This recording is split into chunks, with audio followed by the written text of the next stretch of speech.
여러분, 제가 오늘 아침에 동네 경로당을 지나가다가 놀라운 광경을 봤습니다. 한 어르신이 스마트폰으로 주식 차트를 보시면서 옆에 계신 젊은 친구한테 이렇게 말씀하시더군요. 자네는 아직 이 종목의 진짜 가치를 모르는구먼. 그 순간 저는 깨달았습니다.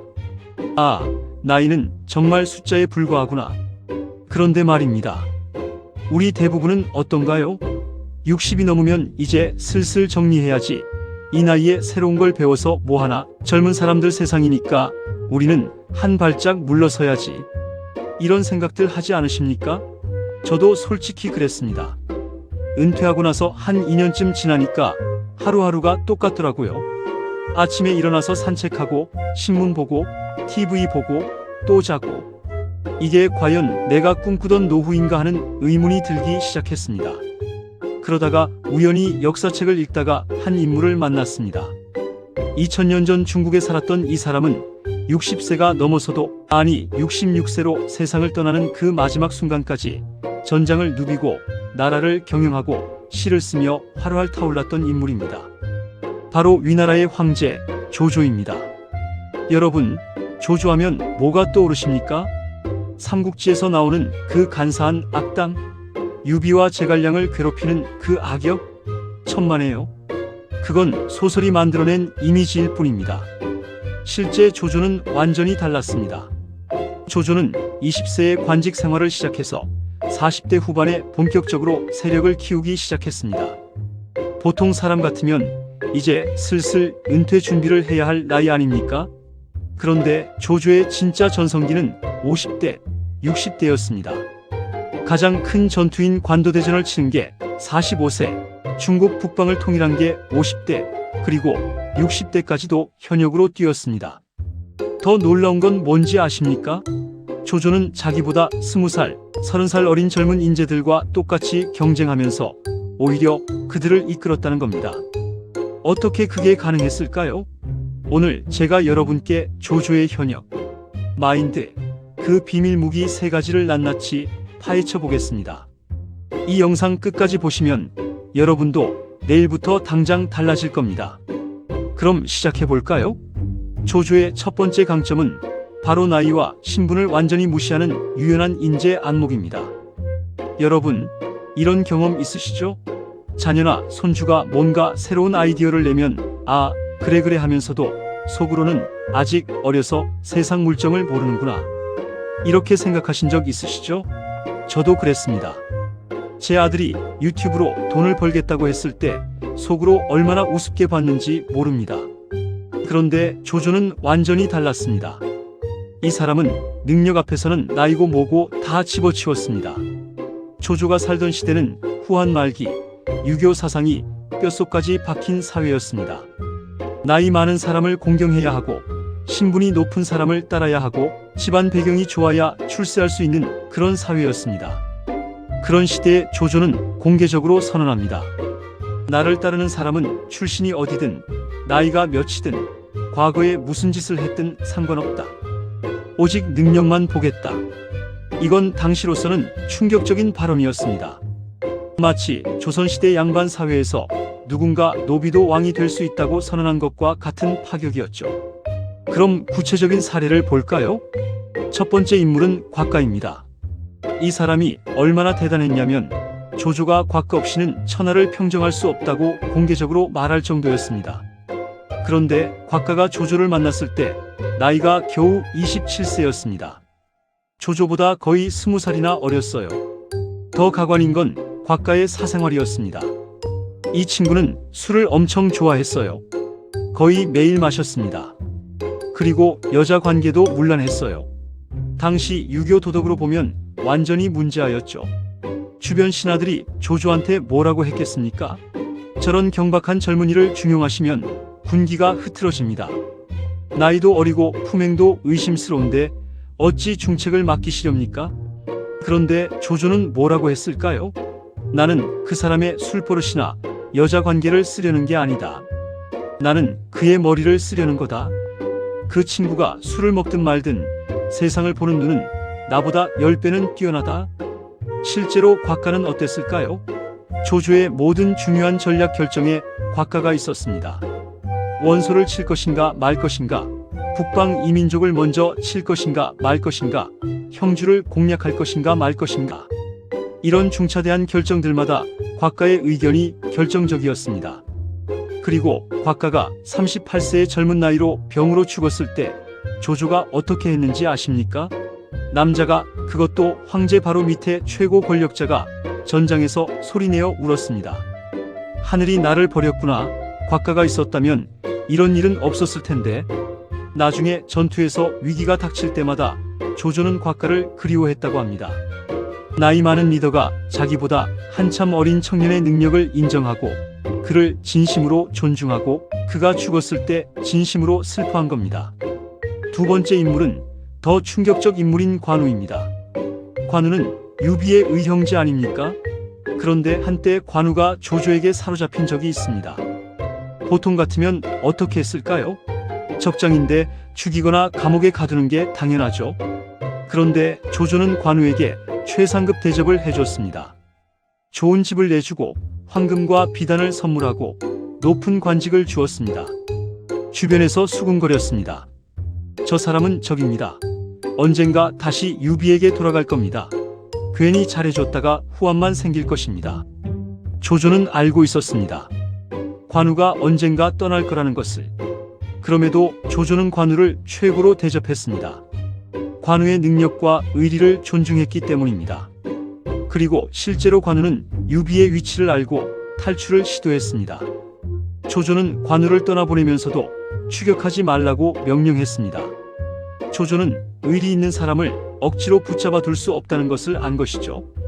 훗날 조조가 적벽대전에서 패하고 도망치다가 화용도라는 곳에서 관우를 만납니다. 관우는 그곳을 지키고 있었습니다. 관우만 지나가면 조조는 살 수 있었습니다. 조조는 죽을 줄 알았습니다. 그런데 관우는 조조에게 길을 열어줬습니다. 옛날 조조의 존중과 인정이 몇 년 후 본인의 목숨을 구한 겁니다. 자, 여러분, 이 이야기들이 우리한테 주는 메시지가 뭘까요? 우리는 경험이 많습니다. 인생을 오래 살았습니다. 그런데 그게 때로는 독이 될 수 있습니다. 우리는 젊은 사람들의 말을 들으면서도 속으로 이렇게 생각합니다. 내가 너 나이 때는 말이야. 세상이 그렇게 호락호락하지 않아. 경험이 없어서 그래. 하지만 조조를 보십시오. 조조는 자기보다 20살, 30살 어린 사람들의 의견을 경청했습니다. 그리고 그들이 옳으면 자기 생각을 버렸습니다. 나이가 많다고 해서 항상 옳은 건 아니라는 걸 알았기 때문입니다. 여기서 잠깐 여러분께 질문 하나 드리겠습니다. 최근에 자녀나 손주 혹은 젊은 후배가 했던 말 중에 저건 좀 아닌데 싶었던 게 있으십니까? 그 의견을 무시하셨나요? 아니면 한 번이라도 진지하게 고민해 보셨나요? 저도 반성합니다. 제 아들이 유튜브 얘기를 했을 때 저는 웃어넘겼습니다. 그런데 지금 보십시오. 제가 유튜브 채널을 하고 있습니다. 결국 아들 말이 맞았던 겁니다. 조조의 첫 번째 비결, 나이를 초월한 인재 안목. 이건 단순히 젊은 사람을 고용하라는 얘기가 아닙니다.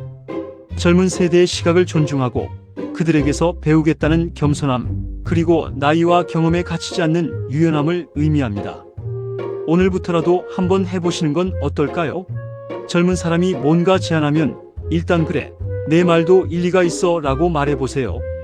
그리고 진지하게 들어보세요. 처음엔 어색하겠지만 점점 새로운 세상이 보일 겁니다. 자, 이제 조조의 두 번째 강점을 볼까요? 그건 바로 노년에도 흔들리지 않는 과감한 결단력입니다. 여러분, 나이가 들면 우리 마음이 어떻게 변하는지 아십니까? 조심스러워집니다. 안정을 추구하게 됩니다. 뭔가 새로운 걸 시작하는 게 두렵습니다. 실패하면 어쩌나 사람들이 뭐라고 할까? 이 나이에 무리하는 거 아닌가? 저도 그랬습니다.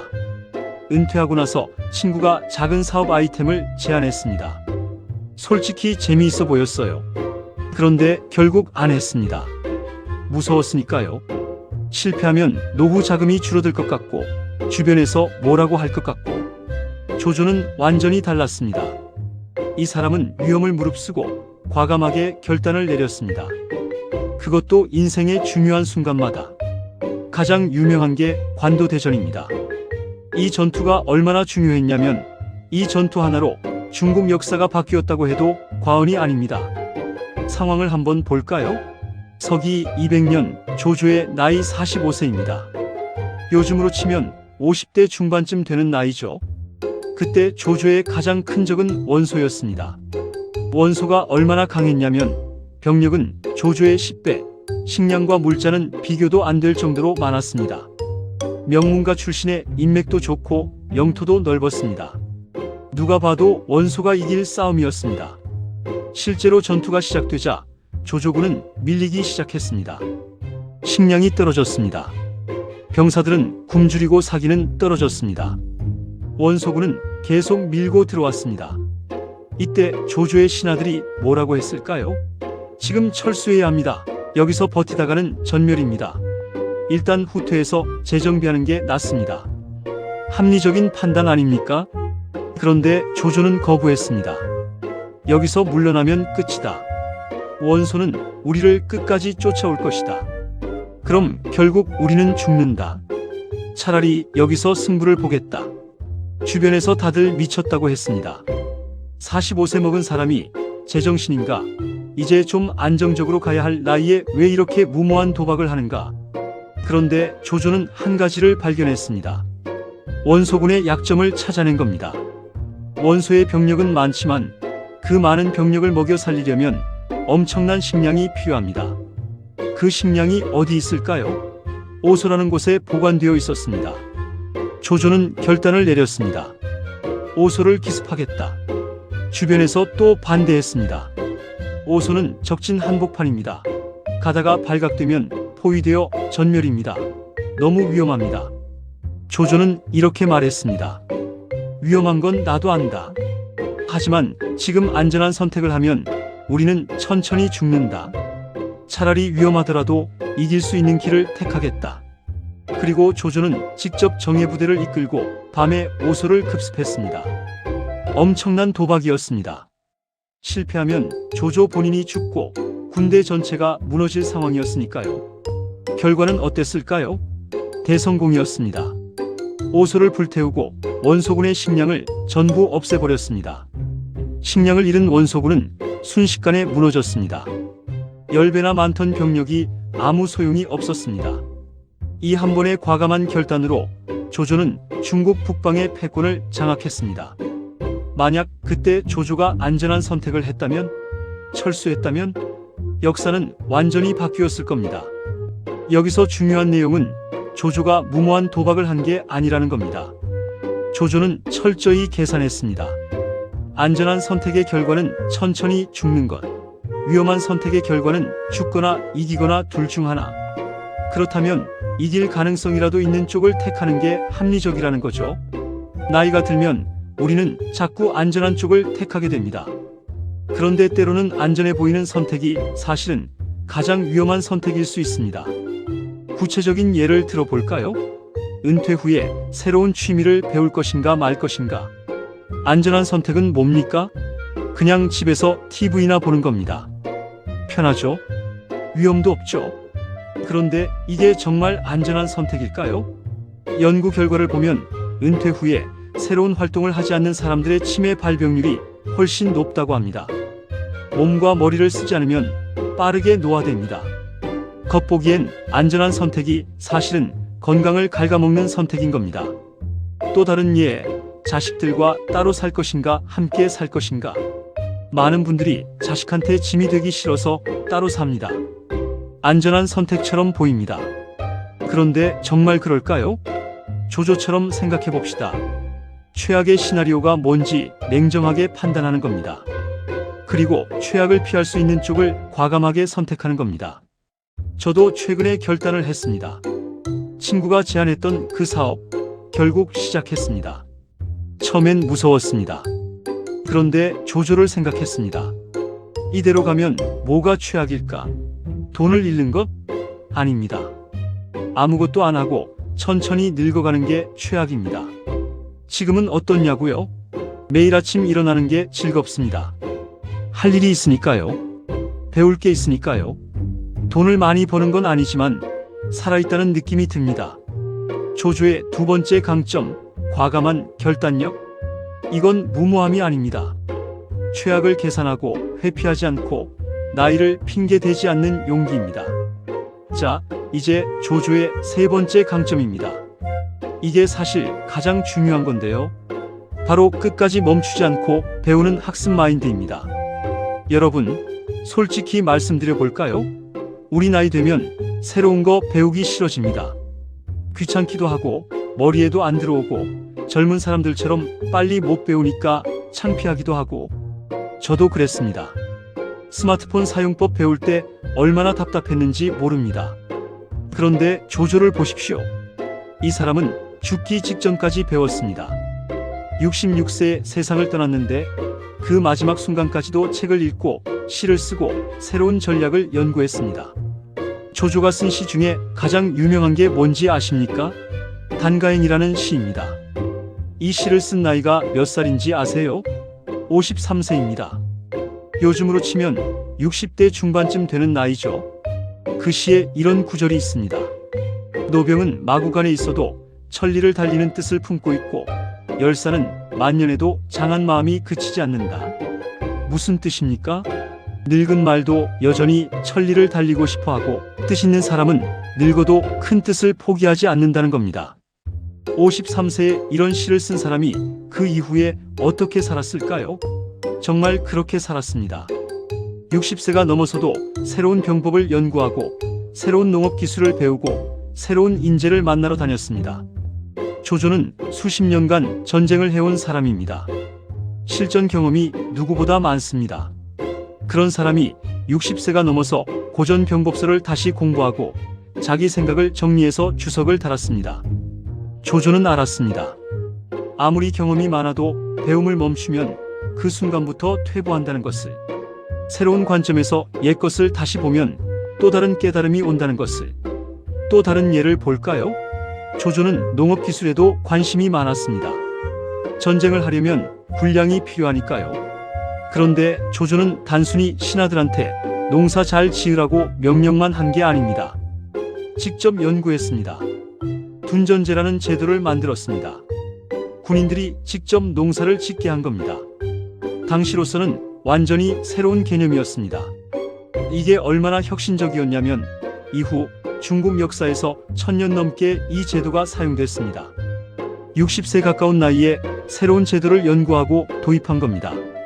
기존 방식대로 하면 편했을 텐데 더 나은 방법을 찾기 위해 계속 공부하고 연구한 거죠. 조조의 학습 마인드에서 우리가 배워야 할 게 또 있습니다. 바로 실패를 두려워하지 않는다는 겁니다. 조조도 실패를 많이 했습니다. 적벽대전에서 대패했습니다. 화용도에서 거의 죽을 뻔했습니다. 한중 전투에서도 졌습니다. 그런데 조조는 실패할 때마다 뭘 했을까요? 배웠습니다. 왜 졌는지 분석하고 무엇이 부족했는지 연구하고 다음엔 어떻게 해야 할지 고민했습니다. 적벽대전에서 패한 이유는 수군 전투 경험이 부족해서였습니다. 그래서 조조는 그 이후에 수군을 새로 만들고 훈련시켰습니다. 조조는 이렇게 말했습니다. 나는 평생 배움을 멈추지 않을 것이다. 왜냐하면 배움을 멈추는 순간 그것이 진짜 죽음이기 때문이다. 여러분, 이 말이 와닿으십니까? 우리 몸은 늙어갈 수 있습니다. 체력은 떨어질 수 있습니다. 하지만 계속 배우고 성장하면 정신은 늙지 않을 수 있습니다. 저는 요즘 이런 목표가 생겼습니다. 매년 새로운 것 하나씩 배우자. 올해는 기타였고 내년엔 뭘 배울까 벌써 고민 중입니다. 외국어도 좋고 그림도 좋고 요리도 좋습니다. 중요한 건 무엇을 배우느냐가 아닙니다. 배움을 멈추지 않는 그 태도, 그 마음가짐입니다. 조조처럼 66세까지, 아니 그 이상까지 계속 배우고 성장하는 거죠. 여러분도 오늘부터 한번 해보시는 건 어떨까요? 작은 것부터 시작하세요. 스마트폰 기능 하나 배우기, 유튜브 영상 하나 끝까지 보고 뭔가 배우기, 책 한 권 읽기. 뭐든 좋습니다.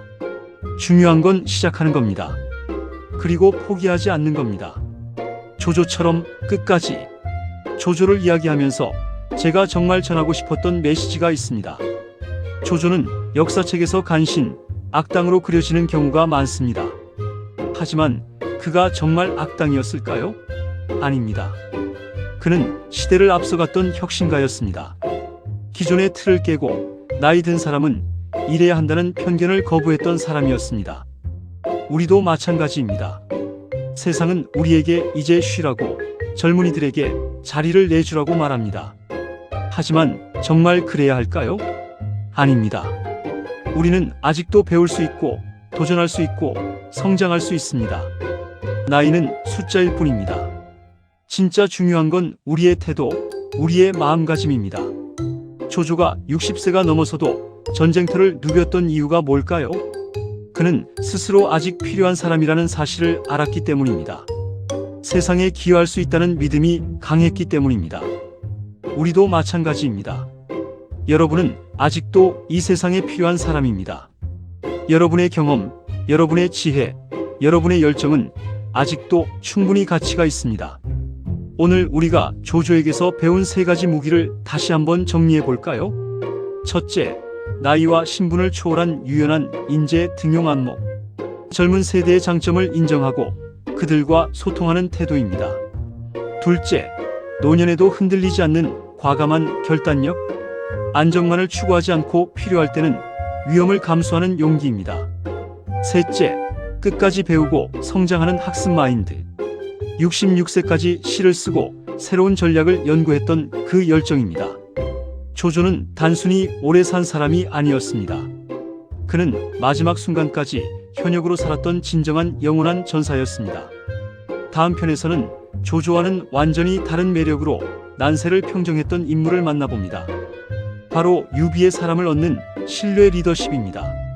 어떻게 아무것도 없던 사람이 최고의 인맥을 만들어 천하를 다투게 되었는지 그 비밀을 함께 파헤쳐 보겠습니다. 오늘 영상이 유익하셨다면 좋아요와 구독, 좋아요 부탁드립니다. 그리고 댓글에 오늘 배운 조조의 교훈 중 가장 와닿았던 메시지를 남겨주세요. 여러분의 이야기가 궁금합니다. 자, 그럼 다음 시간에 뵙겠습니다. 오늘부터 조조처럼 살아보시는 건 어떨까요? 나이는 숫자일 뿐입니다. 우리는 아직도 현역입니다. 감사합니다.